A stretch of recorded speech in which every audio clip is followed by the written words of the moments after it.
Bienvenue à notre 5e journée du défi 2021. Si vous avez manqué quelques capsules, je vous encourage à les regarder sur nos différentes plateformes. Je veux aussi vous encourager à télécharger le journal de prière. Ce journal est un outil qui vous aidera à relever ce défi, mais aussi à inscrire vos objectifs de prière, vos requêtes et bien sûr vos actions de grâce. Et c'est un plaisir pour moi de me joindre à toute cette équipe de communicateurs Nouvelle Vie pour vous apporter cet enseignement. Et le thème aujourd'hui que nous allons aborder est la foi. Vous savez, la foi est capitale dans notre marche chrétienne. Elle est au cœur de notre relation avec Dieu. Elle est tellement importante que la Bible nous dit dans Hébreux chapitre 11 au verset 6 que sans celle-ci, sans la foi, il est impossible d'être agréable à Dieu.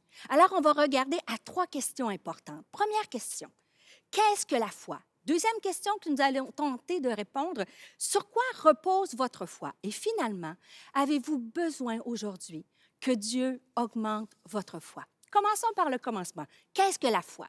J'aime tellement, pour moi, la meilleure définition de la foi se trouve dans le livre aux Hébreux et j'aime particulièrement la version en français courant où il est écrit, la foi est une façon de posséder ce qu'on espère. La foi, c'est un outil, c'est un moyen, en français courant, c'est écrit, c'est un moyen d'être sûr, d'être convaincu des réalités qu'on ne voit pas. Alors, c'est par la foi qu'on est convaincu de la véracité des promesses de Dieu. C'est par la foi qu'on est convaincu de la puissance illimitée de Dieu.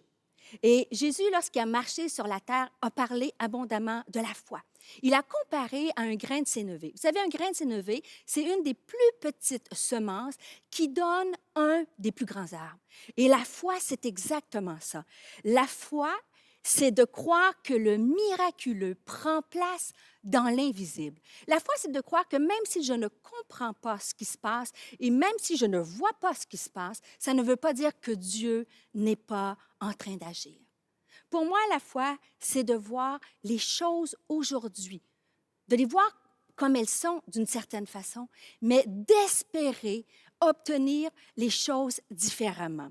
Et j'aime tellement ce verset dans 2 Corinthiens, chapitre 4, verset 18, et je vous partage une clé que j'essaie pour ma part de mettre en pratique au quotidien face aux défis de la vie, de me dire, dans ce verset-là, il est écrit, « Nous ne regardons pas non point aux choses visibles, mais à celles qui sont invisibles. » Je veux vous encourager dans ce défi de demander la foi, que Dieu augmente notre foi pour voir les choses qui sont invisibles, les choses comme elles vont devenir. La foi, ça conduit notre cœur à voir la lumière pendant que nos yeux voient les ténèbres. Alors, qu'est-ce que la foi? La foi, c'est de regarder à l'invisible. Deuxième question, sur quoi repose notre foi? Et j'aimerais faire une petite précision. Des fois, on a l'impression que les gens qui sont remplis de foi, qui prient par la foi, qui confessent la foi, c'est comme si ces gens-là sont dans le déni. Ah, on peut peut-être se dire, ah, moi, je suis trop cartésien, cartésienne, moi, je vois les choses. Et vous savez, vivre, prier par la foi ne repose pas sur, ne réside pas à voir notre situation dans le déni. Au contraire, la Bible nous parle beaucoup de tempêtes, d'épreuves que nous allons à faire face dans notre vie de croyants. Et la Bible nous parle même de la mise à l'épreuve de notre foi.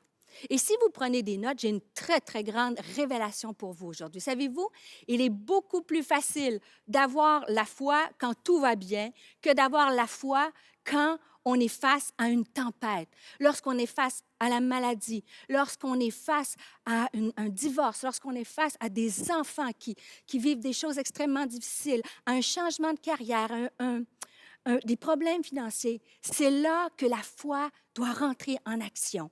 Et c'est pour ça que c'est important sur quelle fondation est votre foi. Si je te pose la question, quelle est la fondation de ta foi?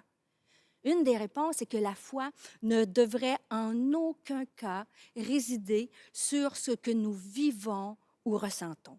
Ça ne devrait pas, et ce n'est pas toujours facile, mais ça ne devrait pas être les circonstances de notre vie qui guident notre foi, mais au contraire, ça devrait être notre foi qui nous aide à surmonter et à vivre ces circonstances de notre vie-là.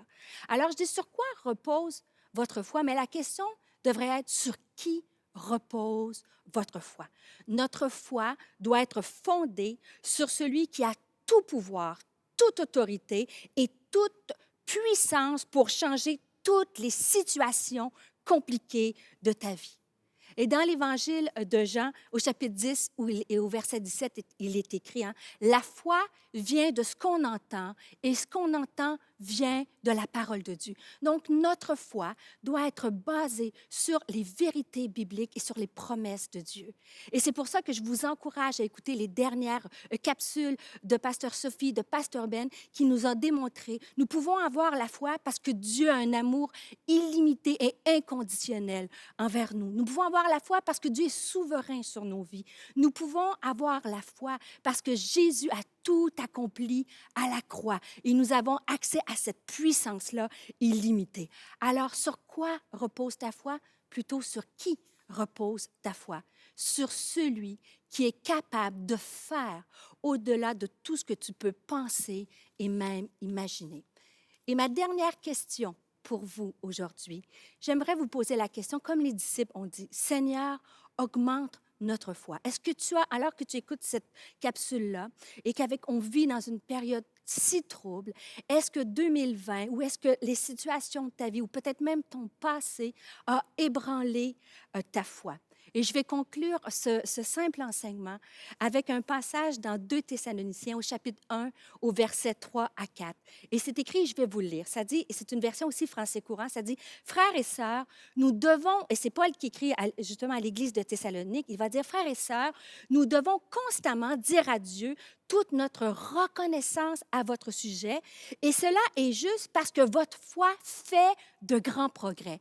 Et ça m'encourageait parce que ce texte-là nous prouve qu'il est possible de progresser dans notre foi. Et le verset 4 est encore plus puissant. Il dit, « Aussi sommes-nous fiers de vous dans les églises de Dieu à cause de votre persévérance et de votre foi au milieu de toutes les persécutions et les difficultés que vous supportez. » En fait, la mise en contexte de ce texte est assez simple. C'est Paul qui est rempli comme un père spirituel. Vous savez, avec nos enfants, quand nos enfants accomplissent de grandes choses, des exploits, on est fiers. Et Paul, il dit, « Je suis tellement fier de vous, je me glorifie, j'en parle partout où je vais. Je suis fier parce que votre foi a progressé. » Et votre foi a progressé alors que vous êtes au milieu des persécutions et des difficultés. Alors, si Dieu est capable de faire progresser la foi de ces chrétiens-là, il peut le faire dans ta vie aujourd'hui. Et juste en terminant, vous savez, foi et persévérance, c'est 2 mots qui vont ensemble. Et le mot persévérance, en grec, veut dire upomène, qui veut dire, ça dépeint l'image de quelqu'un qui est sur une lourde charge, mais qui refuse de plier, de casser ou de se rendre parce qu'il est convaincu que le territoire, la promesse, où le principe qui est attaqué lui appartient. Donc, la persévérance, on refuse de plier.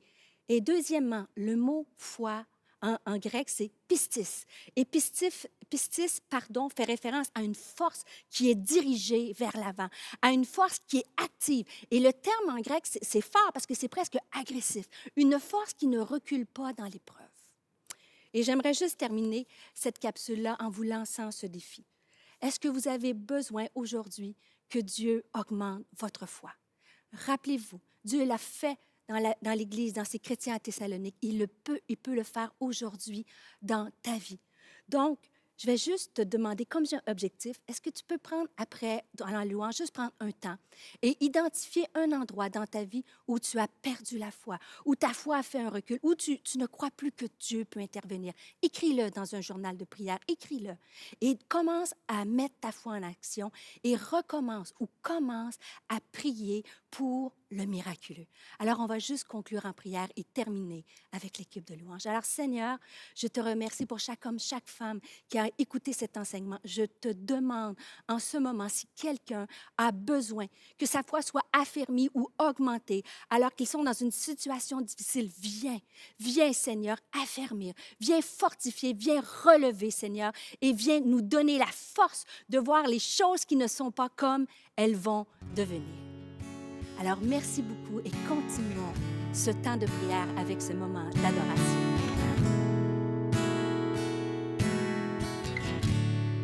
J'ai cet espoir, telle une encre pour mon âme, dans la tempête, je m'appuie sur toi. Dans ton amour, toutes mes craintes disparaissent. En toutes choses, j'ai confiance en toi.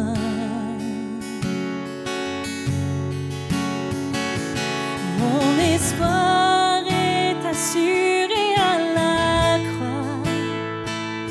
Tu m'as tout donné, tu nous as rachetés. Cet espoir est une encre pour mon âme, inébranlable est notre Dieu. Mon espoir est assuré à la croix. Tu as tout donné, tu nous as rachetés. Cet espoir est une encre pour mon âme, inébranlable est notre Dieu.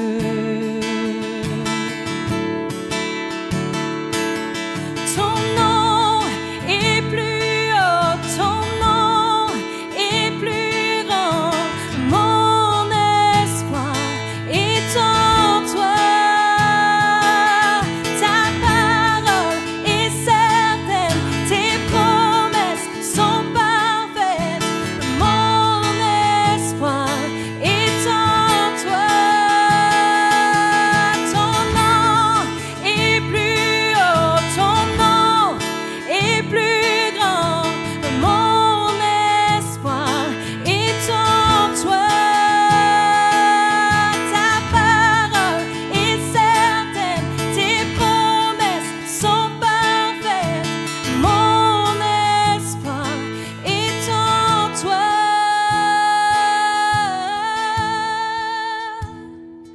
Mon espoir est assuré à la croix.